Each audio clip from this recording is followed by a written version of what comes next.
Audio clip number 24، اس میں آپ قرآن پاک کی سورہ بقرہ کی آیت نمبر 67 سے لے کر 70 تک آیتیں، اس کی تلاوت، ترجمہ اور تفسیر صراط الجنان سنیں گے۔ بسم اللہ الرحمن الرحیم۔ ترجمہ: اللہ کے نام سے شروع جو نہایت مہربان رحمت والا ہے۔ وَإِذْ قَالَ مُوسَى لِقَوْمِهِ إِنَّ اللَّهَ يَأْمُرُكُمْ أَن تَذْبَحُوا بَقَرَةً قَالُوا أَتَتَّخِذُنَا هُزُوًا قَالَ أَعُوذُ بِاللَّهِ أَنْ أَكُونَ مِنَ الْجَاهِلِينَ قالوا ادع لنا ربك يبين لنا ما هي قال إنه يقول إنها بقرة لا فارض ولا بكر عوان بين ذلك فافعلوا ما تؤمرون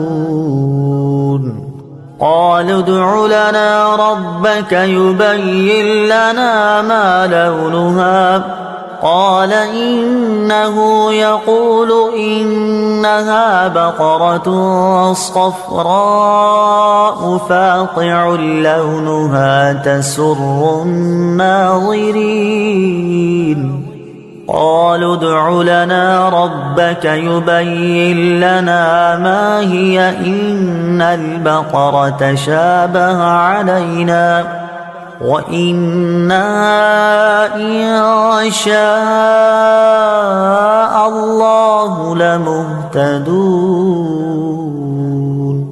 ترجمہ: اور یاد کرو جب موسیٰ نے اپنی قوم سے فرمایا بے شک اللہ تمہیں حکم دیتا ہے کہ ایک گائے ذبح کرو، تو انہوں نے کہا کہ کیا آپ ہمارے ساتھ مذاق کرتے ہیں؟ موسیٰ نے فرمایا میں اللہ کی پناہ مانگتا ہوں کہ میں جاہلوں میں سے ہو جاؤں۔ انہوں نے کہا کہ آپ اپنے رب سے دعا کیجئے کہ وہ ہمیں بتا دے کہ وہ گائے کیسی ہے۔ فرمایا اللہ فرماتا ہے کہ وہ ایک ایسی گائے ہے جو نہ تو بوڑھی ہے اور نہ بالکل کم عمر، بلکہ ان دونوں کے درمیان ہو، تو وہ کرو جس کا تمہیں حکم دیا جا رہا۔ انہوں نے کہا آپ اپنے رب سے دعا کیجئے کہ وہ ہمیں بتا دے اس گائے کا رنگ کیا ہے۔ فرمایا کہ اللہ فرماتا ہے کہ وہ پیلے رنگ کی گائے ہے جس کا رنگ بہت گہرا ہے، وہ گائے دیکھنے والوں کو خوشی دیتی ہے۔ انہوں نے کہا آپ اپنے رب سے دعا کیجئے کہ ہمارے لیے واضح طور پر بیان کر دے کہ وہ گائے کیسی ہے، کیونکہ بے شک گائے ہم پر مشتبہ ہو گئی ہے، اور اگر اللہ چاہے گا تو یقیناً ہم راہ پا لیں گے۔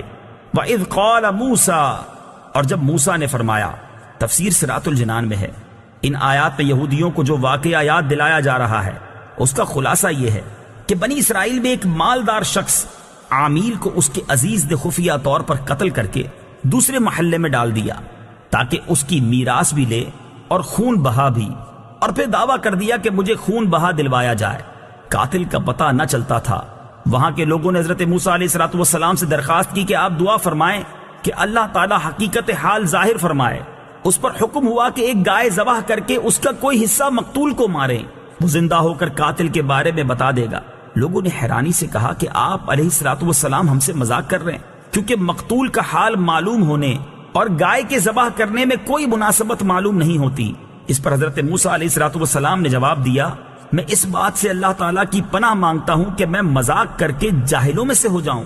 جب بنی اسرائیل نے سمجھ لیا کہ گائے کا ذبح کرنا مذاق نہیں بلکہ باقاعدہ حکم ہے، تو انہوں نے حضرت موسیٰ علیہ السلام سے اس کے اوصاف دریافت کیے، اور بار بار سوال کر کے وہ لوگ قیدیں بڑھاتے گئے، اور بالآخر یہ حکم ہوا کہ ایسی گائے ذبح کرو جو نہ بوڑھی ہو اور نہ بہت کم عمر بلکہ درمیانی عمر کی ہو، بدن پر کوئی داغ نہ ہو، ایک ہی رنگ کی ہو، رنگ آنکھوں کو بھانے والا ہو، اس گائے نے کبھی کھیتی باڑی کی ہو نہ کبھی کھیتی کو پانی دیا ہو۔ آخری سوال میں انہوں نے کہا کہ اب ہم انشاءاللہ عز و جل راہ پا لیں گے۔ بہرحال جب سب کچھ طے ہو گیا تو ان کی تسلی ہو گئی، پھر انہوں نے گائے کی تلاش شروع کر دی۔ ان کے اطراف میں ایسی صرف ایک گائے تھی۔ اس کا حال یہ تھا کہ بنی اسرائیل میں ایک صالح شخص تھے، ان کا ایک چھوٹا بچہ تھا، اور ان کے پاس ایک گائے کے بچے کے علاوہ اور کچھ نہ رہا تھا۔ انہوں نے اس کی گردن پر مہر لگا کر اللہ تعالیٰ کے نام پر چھوڑ دیا اور بارگاہ حق میں عرض کی، یا رب عز و جل، میں اس بچیا کو اس فرزند کے لیے تیرے پاس ودیعت رکھتا ہوں تاکہ جب یہ فرزند بڑا ہو تو یہ اس کے کام آئے۔ اس نیک شخص کا تو انتقال ہو گیا، لیکن وہ بچیا جنگل میں اللہ تعالیٰ کی حفاظت میں پرورش پاتی رہی۔ یہ لڑکا جب بڑا ہوا تو صالح و متقی بنا اور ماں کا فرما بردار تھا۔ ایک دن اس کی والدہ نے کہا، اے نور نظر، تیرے باپ نے تیرے لیے فلاں جنگل میں خدا کے نام ایک بچیا چھوڑی تھی، وہ اب جوان ہو گئی ہوگی، اللہ تعالیٰ سے دعا کرو کہ وہ تجھے عطا فرمائے اور تو اسے جنگل سے لے آ۔ لڑکا جنگل میں گیا اور اس نے گائے کو جنگل میں دیکھا اور والدہ کی بتائی ہوئی علامتیں اس میں پائیں اور اس کو اللہ تعالیٰ کی قسم دے کر بلایا تو وہ حاضر ہو گئی۔ وہ جوان اس گائے کو والدہ کی خدمت میں لایا۔ والدہ نے بازار میں لے جا کر 3 دینار پر فروخت کرنے کا حکم دیا اور یہ شرط کی کہ سودا ہونے پر پھر اس کی اجازت حاصل کی جائے۔ اس زمانے میں گائے کی قیمت ان اطراف میں 3 دینار ہی تھی۔ جوان جب اس گائے کو بازار میں لایا تو ایک فرشتہ خریدار کی صورت میں آیا اور اس نے گائے کی قیمت 6 دینار لگا دی، مگر یہ شرط رکھی کہ جوان اپنی والدہ سے اجازت نہیں لے گا۔ جوان نے یہ منظور نہ کیا اور والدہ سے تمام قصہ کہا۔ اس کی والدہ نے 6 دینار قیمت منظور کرنے کی تو اجازت دی، مگر بیچنے میں پھر دوبارہ اپنی مرضی دریافت کرنے کی شرط لگا دی۔ جوان پھر بازار میں آیا۔ اس مرتبہ فرشتے نے 12 دینار قیمت لگائی اور کہا کہ والدہ کی اجازت پر موقوف نہ رکھو۔ جوان نے نہ مانا اور والدہ کو اطلاع دی۔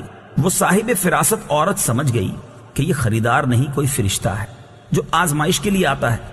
بیٹے سے کہا کہ اب کی مرتبہ اس خریدار سے کہنا کہ آپ ہمیں اس گائے کے فروخت کرنے کا حکم دیتے ہیں یا نہیں۔ لڑکے نے یہی کہا تو فرشتے نے جواب دیا کہ ابھی اس کو روکے رہو، جب بنی اسرائیل خریدنے آئیں تو اس کی قیمت یہ مقرر کرنا کہ اس کی کھال میں سونا بھر دیا جائے۔ جوان گائے کو گھر لایا اور جب بنی اسرائیل جستجو کرتے ہوئے اس کے مکان پر پہنچے تو یہی قیمت طے کی، اور حضرت موسیٰ علیہ السلام کی ضمانت پر وہ گائے بنی اسرائیل کے سپرد کی۔